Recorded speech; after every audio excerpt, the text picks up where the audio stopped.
Yo, what is up, you guys? My name is Jay, and welcome back to another Next Gen video. Now, if you guys have been following the Discord, I've been talking to some people, and I did mention about how I wanted to kind of change the game mechanics and kind of change the way the play style is. Nothing too drastic. There's like a few changes, but that's not the point of the video right now.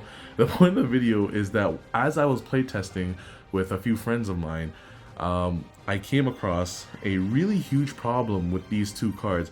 Now, if you've been a long fan for the channel and you guys been following the videos, you know this card Cascades is a pretty broken card. Basically, his first ability, like in general, is just incredible. I mean, if you casted 5 caster cards in one turn, you can noble call this card to your side of the field from your hand, fallen, or banished area. So as long as this card was in your fallen, hand, or banished, the effect has now been activated. And now if you casted 5 caster cards, then you can, play him. And, yeah, I know you can do 5 or more, blah, blah, blah, blah. It doesn't matter if it's 5 or more, as long as it's been 5, then you can play Cascades. Now, his second ability, which we didn't really care about, when I was making videos back then, whenever you cast a caster card, you can call a Gen 1/1/1/1 Spade token. Now, tokens in Next Gen are technically neutral cards unless specified. Some cards can create hero tokens, some villain tokens, but if not specified, it's just neutral and it'll always be neutral. So with Cascade, essentially what you're saying is that after you've casted your 5 caster cards, you can start playing tokens as you continue to cast more caster cards. So you can have 4 caster cards, which means you've called out 4 tokens. These 4 tokens can be used to add upgrade to Tyler Styles. Now, another mechanic that changed is that you can only normal call, normal upgrade once per turn. No more upgrade once and normal call once. It's only once, and that's it. Like in one normal or upgrade call. So if you haven't played a card yet and you've only notable called Cascades, you can start notable calling those tokens, which means you can normal upgrade into Tyler Styles with those tokens. Now with Tyler Styles, the problem with Tyler Styles is that during the battle turn, you can detach a material unit from this card to untap this character and attack again. We're not even going to get to the second ability, because the second ability is just basically doing adjacent damage.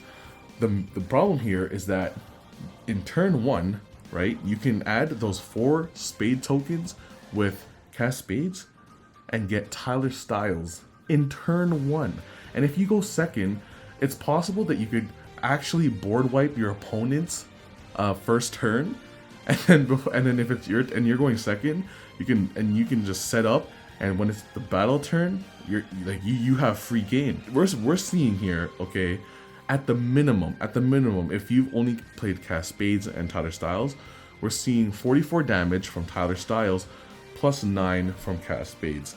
So do your quick maths there, it's over 50, and that's just insane damage.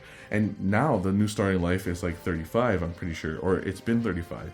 So yeah, this is a problem that I figured out, and I kind of, and it doesn't even have to be Tyler Styles actually.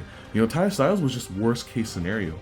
Basically saying with Cascades, you can get an easy Gen 4, 2 Gen 4s, Cascades and another one in your first turn. So that's the problem that should have been noticed, when I released Cascades, and that's my fault. That's perfectly my fault. So I wanted to elaborate more into the cards that kind of create this problem. First of all, Magic Kit, a 1 cost. All you need is that Gen 1. So you play Spadecaster Cindy, normal call, use the Magic Kit, and you have your caster cards flying all over the place already. It also helps when you have Thief of the Night in your hand, because it allows you to recycle those caster cards that you already used that have been set to the Fallen. And not only that, Thief of the Night is a 0 cost and is also a caster card, which means boom, another token or another counter to play for Cascades when you're trying to notable call. The real hat trick allows you to get more Cascades, or if you don't have Tyler Styles yet, you can get Tyler Styles. But early on, you kind of want to use that real hat trick to kind of get Tyler Styles or Cascades, or even another Gen 4 that you want instead of Tyler Styles. With Magics, you could basically notable call this card immediately if it's in your hand and you go second. when you go second, the reason why is because if your opponent controls more units than you, you can normal call this card into your hand. So basically, if your opponent plays one card, they technically already have more units than you, which means Magix gets normal called, and then you haven't used your normal call or upgrade yet, which means Magic can be played. Boom, boom, boom, boom. Cascades into Tyler Styles with the normal upgrade with the tokens on Tyler Styles.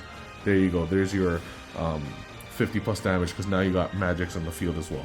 So considering on how you play your hand in situations like this, you are looking at a first turn, second turn KO. And if your opponent just has no response at all, like if they have no way to kind of like stop your whole combo, because they can negate your casters, they can negate all those and effects, but you still have like a plenty full of casters and effects from your Spade caster deck that can continue this chain even if it gets stopped or is put on halt for a bit. And it just all leads up to Tyler Styles in the end, in my opinion. I feel like he's the best Gen 4 to get for this Spade caster deck, mind you, because of course his ability to allow to be allowed to attack multiple times. See, the reason when I created Tyler Styles was that I wanted him to be something to be used like late game, but I did not think it would be like this early game. But hey, when you're making games, you just sometimes you create a monster that you never really intended to. But yeah, that's pretty much what I wanted to touch on. Okay, so the video kind of ended up abruptly there, but I will be changing some of these cards. I just gotta see which ones work.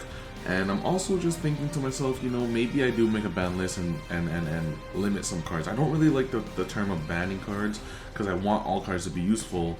But, you know, if worse comes to worse, then we might have to take out some cards. But I don't think that's ever going to happen. I'll make sure that the balance is kind of good.